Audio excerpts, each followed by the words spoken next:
long time coming. I've been meaning to film this, but today's video is finally Mark's RX7. You've seen it a few other times in videos in the past, but well, rotary life, especially in the UK, it was lasting not even long enough to make a video about it. But now it's done properly. So although it's been on the road for a while and probably done more miles than it's ever done even on all the other engines put together, it's still development. So now it's like literally the first time we've been able to even film it, really. And even now, this is at its most basic lowest boost thing. It's literally running, what's it running, 1 bar? Yeah, it's running just under 1 bar boost. And what's full boost going to be? What, 2 bar ish? Yeah, ish, yeah. But yeah, it's got to be, you know, this is half the boost. This is literally 1 bar boost at the moment, revving to 10,000 RPM, which is fucking mental. But even as it is at 1 bar, because of the spec, because of how it's done, it's bloody fast. I mean, like, very fast. Just did a little draggy run. Mark's car, literally it's running 1 bar wastegate pressure at the moment. Fully mapped, this is going to be 2 bar, maybe more.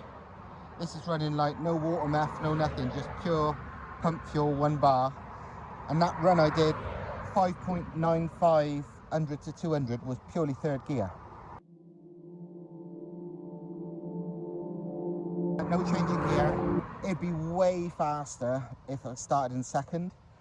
But the short shifter he's got is fucking terrible, and I'm not entirely sure if you would even get a nice 2nd to 3rd shift. I've not tried it yet fast, but even slowly it's not good. So that might need changing first. And also, fucking hell, you literally 2nd gear feels twice as fast as 3rd. 2nd to 3rd, I reckon, would be, even at this 1 bar boost level, would be mid to late 5s, 5.7, 5.5, I don't know. It would save a good, you know, few tenths if you could change from 2nd to 3rd, and I'm not that convinced you can. That's Mark's shift light, genuinely, that's Mark's shift light. I'll have to, we'll hopefully bring that up on screen when I'm giving it some later on. You know your car's pretty serious when there's M&W Pro Drag 2 bloody CDI setup on the passenger footwell.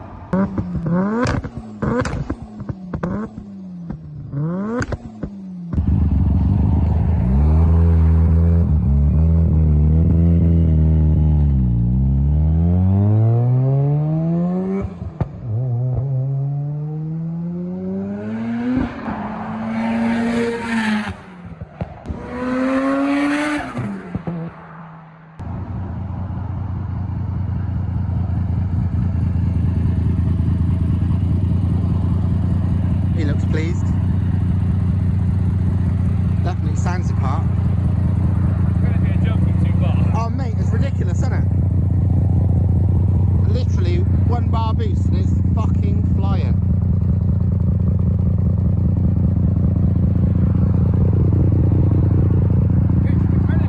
Huh? You finally driven it a bit hard. It's me. But it's good because the traction control doesn't make you feel like you're gonna die. My car, I feel like I'm gonna crash at any minute. Yeah, traction control. This is fucking beautiful because you go mental, but the traction control you can't even feel it. You just see the lights flashing.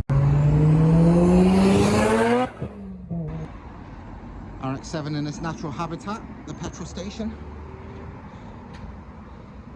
and the fucking 2-stroke bottle.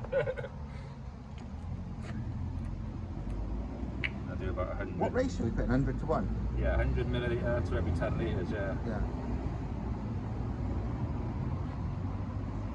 There's no blue smoke on this one really at all. Just black, just fuel. Black, yeah, just fuel. Literally rotary is blue smoke's normal because, well, 2-stroke.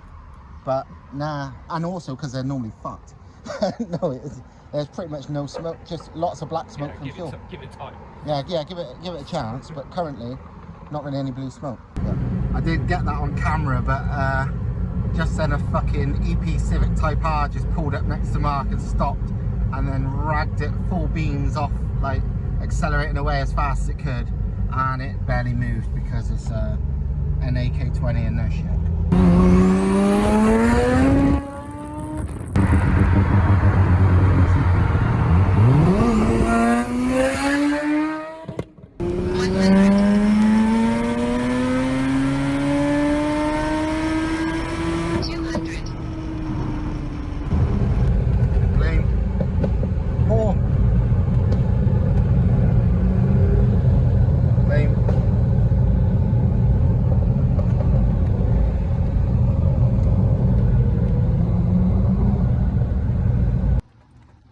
turbo and downpipe glowing action. And that's just from, well, not even going very hard. And yeah, glowing. But that's normal for tuned turbo engines and rotaries especially. People think, oh no, it's gonna break. It's like, mate, things glow red hot at like, I don't know, 600 and something degrees. Doesn't take a lot. And yeah, with this thermomet blankets, that really does keep in the heat. Shit gets proper hot. I fucking love driving this car, even pottering around normally. It's just the best car to drive. Rotaries are mint. I don't care what anyone says. The only people that don't think rotaries are good have never ever experienced a good rotary. This is the bollocks. If I can even capture like a tenth of the driving experience, then I've done a good job, because it's fucking, honestly, just even driving it normally, just I don't know why anyone doesn't, you know, I don't know why anyone derotors a rotary. I made that mistake, and it's the biggest mistake in the world, because that's just a big part of these bloody things.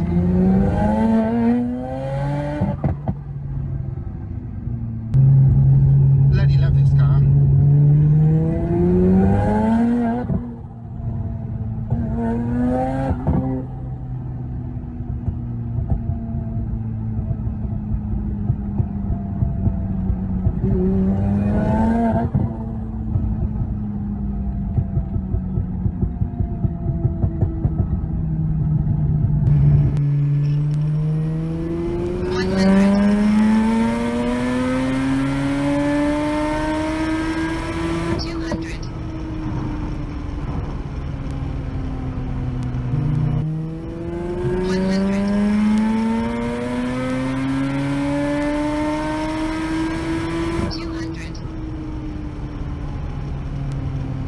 Right, so this is Mark's RX7. This is his current, like, this is like what we want to call... Setup number 5. Yeah, setup number 5, but currently like stage 1, low boost, whatever. This is 1 bar boost, no water meth, normal pump fuel. You know, what's full boost gonna be? 2 bar at least? About 2 bar, yeah. About 2 bar boost. So what you see in this video is literally 1 bar boost, almost nothing. But going by the performance, it's still making 600 plus maybe, I don't know, to do this kind of, Well, going by the times. Just done a 5.9. 5.9 just using 3rd gear, not even using 2nd. I mean, I reckon there's a few tenths, maybe half a second if it was a good 2nd to 3rd. But either way, a 5's just like that at 1 bar boost. Yeah, and the reason we're not doing it is because the shifter I've got is shit. Yeah, the shifter is dog shit. If anyone watches Adam LZ's videos, it's that shifter he put in one of his RX7s ages ago and said it was shit. And it's terrible. It's like, it's a short shift, but it's so short, you basically try and go 2nd to 3rd, and it's 5th gear. And even when it's not, it's just notchy as fuck. It's like, it's just, there's a sort of level of short shift you can do that's too fucking short, and this is it. But yeah, I don't know if anyone's seen the story of Mark's car over the years on my videos and whatever. But when did you buy this? I've had 5 years now. 5 years ago. And I've had maybe 5 engines. Yeah. 4, certainly 4. Yeah, 5 years and 4 or 5 engines. Basically bought it, and it was a nice car. Looked practically the same. It had different wheels, because these are Regamaster Evos, Desmond Regamasters. But it did have, I don't know what wheels, and rotors, something or others. They looked nice, but they weren't as good as these. And it had a Turbonetics single turbo. What was the engine? Stock or a street port? What was it? Street port, I think. Yeah. Pretty basic. Yeah, it had like a Turbonetics T something or other. And just look at Bird over there with the GT4 RS. It had like a street port and a Turbonetics T66 or I don't know, something on it. And it did genuinely seem like a nice car. The previous owner proper babied it, he loved it, he looked after it. It's not like he tried to hide it from Mark, but he did seem to drive like a pussy. So, like most RX7 owners do, because they're afraid of breaking the bloody things. So as soon as you drove it hard, yeah, as soon as you drove it hard, yeah, I got it home basically, left it for a week in the garage, and just pooted it home from Stockport, and then because he did the test drive, which was my mistake, I should have drove it. But it seemed alright, it was coming on boost, it seemed pretty handy, nothing wrong with it. yeah, got it home, left it a week, went out, took it over to Siren Tester, which is about 10 miles away. My first pull in second, killed it. Rotor one dead. The tune was shit, and basically my fault. I learned. Should have got the map check, but but that was it. Dead engine in a week. Exactly. But what you also learn is from the future was, even if you got it checked, chances are it still wouldn't have been right, because you've had many since and it's been a nightmare. But yeah, basically, I've had rotaries over the years and they're awesome, but I stopped with rotaries because the UK rotary scene's a minefield, to say the least, of like, who's you trust. And yeah, Mark's found that out with having various engines built, Bridgeport, big turbo, blah blah blah blah blah. You made like over 600 a few times, but none of them have lasted like 5 minutes. No, on the street after dynos. Yeah, they last. I've not had the best of luck. No, I mean, you can call it luck, but it ain't luck. It's just things are shit. Yeah, Mark's being nice again, but no. I mean, if it was me, I'd be fucking going mad. But yeah, he ain't had the best of luck, to say the least. But like, for the rebuild, we spec'd a lot of things, you know, minus the engine. It was going in for it was a Bridgeport and all that at first, but it was like right in. So it was half bridge. It was, yeah. I think it should have been full bridge, but whatever. It's again, but it was it had various things done. I basically said this whole set HX50 would be a good idea. The tuner was like, oh no, what do you want that laggy old turbo for? Because they do a whole sets and they've never experienced it in their life. And then as soon as they started mapping it, they message, oh, this thing spools up really fast, don't it? It's like, yeah, no shit, it does. And I might be able to put a graph up on the screen. It's on my Stav-Tech website. I did a dyno comparison from this when it made 600 to lots of other cars that was mapped by the same tuner on the same dyno, other FDs. And this basically had about the best power band of them all. You know, despite others using like really fancy £2,500 quid turbos and all that kind of shit. Because it's not about, what I say all the time, it's not about the money, it's about being the right for the car, for the engine spec. And this is 4-inch turbo back exhaust, separate screamer pipe. We told them to build a 4-inch and a separate screamer pipe. They ignored us, put in recirculating screamer pipe, and then forgot to put the bloody wastegate, what do you fucking call it? The firing, wastegate firing. They forgot to put it in, so it's leaking boost anyway. But I changed that. I welded it up and changed it myself. Thomas, as in Thomas Zarowski, as in who I work with, built him this giganormous intercooler. It's a GTR drag one, 5-inch thick, fucking awesome. So yeah, it had all the parts, like the bolt-on parts, to work, and it obviously looked badass. What's that from bumper? It's a Ariama one. Ariama from bumper, big gay wing, badass Cybon copy. Yeah, no, it's a real Cybon, isn't it? Cybon original, but it's a Scoop copy. Yeah, a Cybon version of the Scoop bonnet, which is fucking awesome, like a Porsche GT1.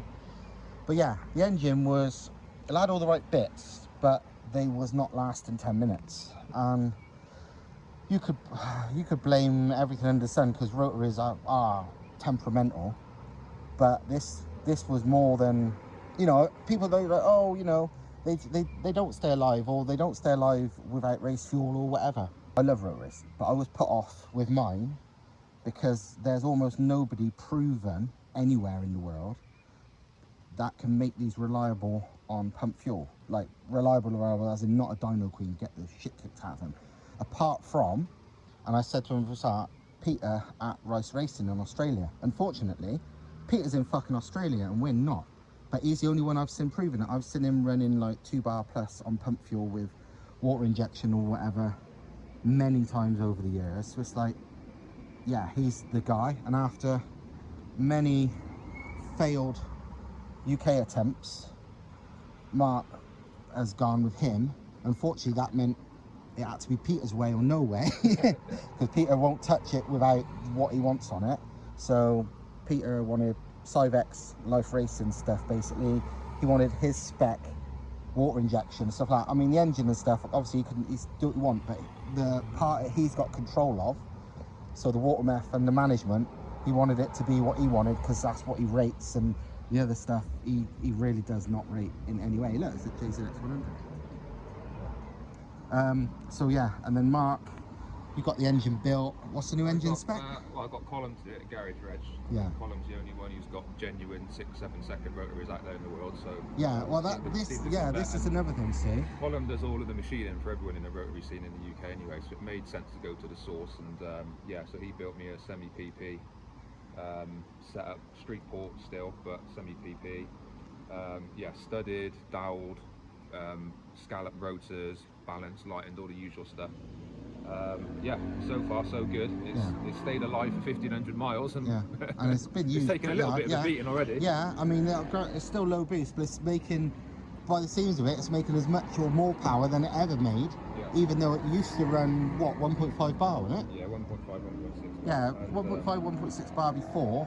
Now 1 bar, and it's faster. Colin did the inlet as well.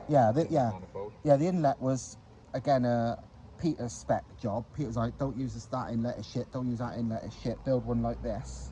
And you sent the pictures to Colin, yeah? And he just made it in about a day. And yeah, off the shelf semi PP lower inlet. Yeah. And then a custom upper made inlet. shorter, custom upper. Yeah. Bosch drive-by-wire throttle body. Again, people say, oh, you can't run single throttles on these without fucking up drivability, and drive-by-wire is not good on these and stuff. It's like, no, I think you just don't map them properly, because you know, this is brilliant. Obviously you've got the big intercooler now, charge temps are super low, air filter is big enough, and it's right behind the duct, so it's about as good as you're gonna get. The only place it's gonna go in it, really.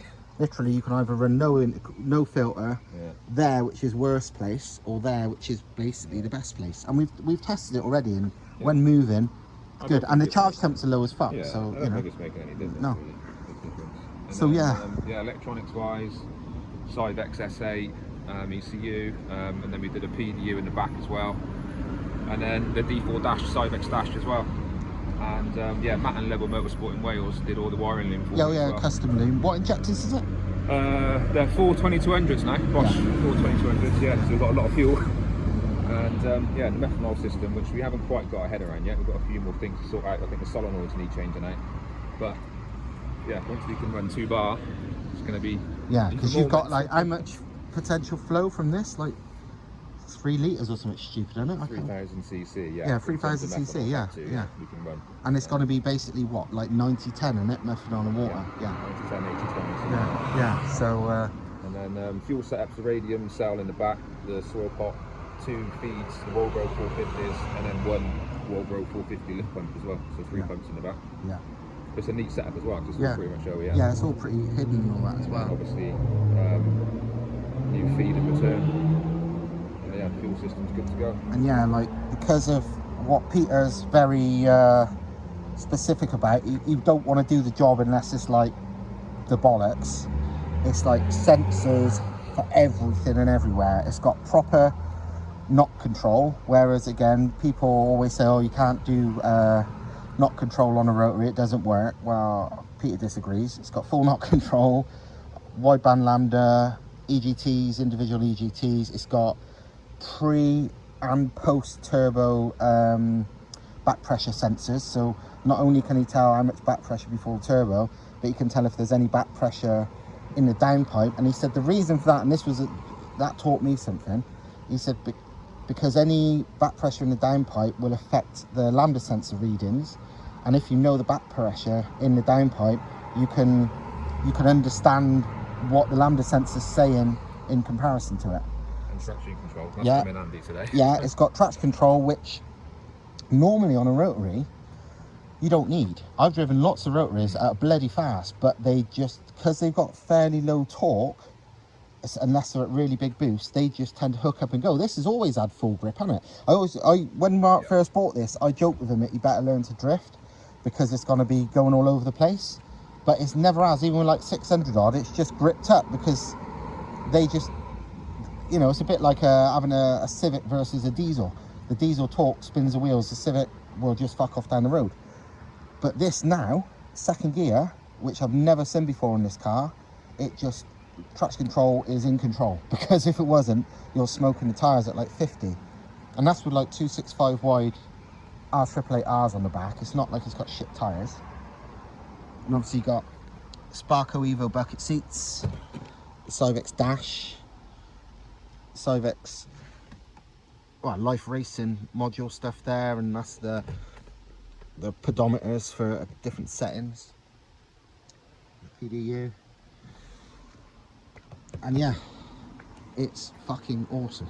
Only go with people who have proven what they can do. Truly, anyone can say they're an expert, anyone can be like super popular with other people, anyone can do whatever, but Peter's been there and done that, as in he's one of the few, if the only, who's proven pump fuel and big boost on one of these reliably when used like hard, having a shit kicked out of it.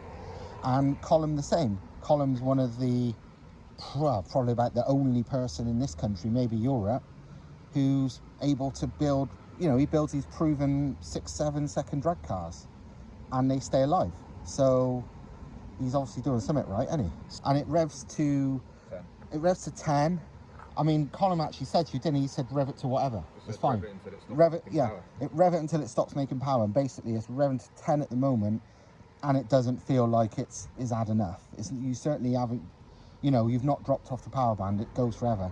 But when you've got the engine builder saying rev it to whatever you want, shows he's quite confident in his fucking abilities too.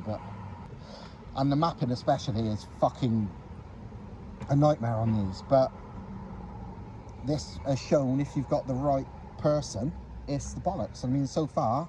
But the fact it's been done by a man the other side of the world. Yeah, all remotely, no dyno, but it just fucking works. But it just proves that it's possible. And this is just part one. This is literally 1 bar boost, the basic setup, no water meth on at all.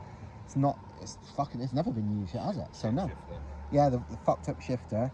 But he said 2 bar, no bother. Colm says do anything you want, it'll live. So good times. Customers in Australia running sort of 40 psi, ain't Yeah. So I know that sounds daft in the UK, but yeah. Well, this is what meth setup, we could run a hell of a lot more. yeah. I remember when I first had my RX7, which was what, 2006 maybe. I remember like Peter then running like 30 psi on with pump fuel and water injection, normal Shell 98, 99 there, you know, V-Power like we still use. It's what they had in Oz as well. And I used to always say, like, he's proven it. He's fucking, it wasn't dyno stuff. He don't do dyno stuff. He does fucking caning it about on the track and on the street. And I used to see it then and be like, look, it's possible, but everyone else is shit. And this car's kind of proved it wasn't just smoke and mirrors, because it's fucking living. And it's to the extent that you don't feel like, oh, I'll be careful, you know, I hope I don't break it on this run. It just feels like it just carry on going. There's a little bit of me still, having had. You've had so many engines blow up, yeah. Like the rotary experience, that even now I'm still learning to like truly trust the car. Yeah. That it's not going to fucking die on me. So I've just got to trust Colm and I've got to trust Peter. Yeah. And obviously they're 2 professionals, and I just need to get seat time now and drive it properly. Yeah. I mean, tonight was a good test because we've proven that it can take a beating. Yeah. I know we're only at 1 bar, but it can still. Yeah, 1 bar and 10,000 RPM. Yeah. You know, and it's 1 bar, but it's making good power. It's making at least 600 going by the times. Because, like, I mean, you know, to do 100 to 200 third gear only, you're doing that. You're starting to run out the power band. You know, you're nowhere near. So you've probably got best part half a second by being in second.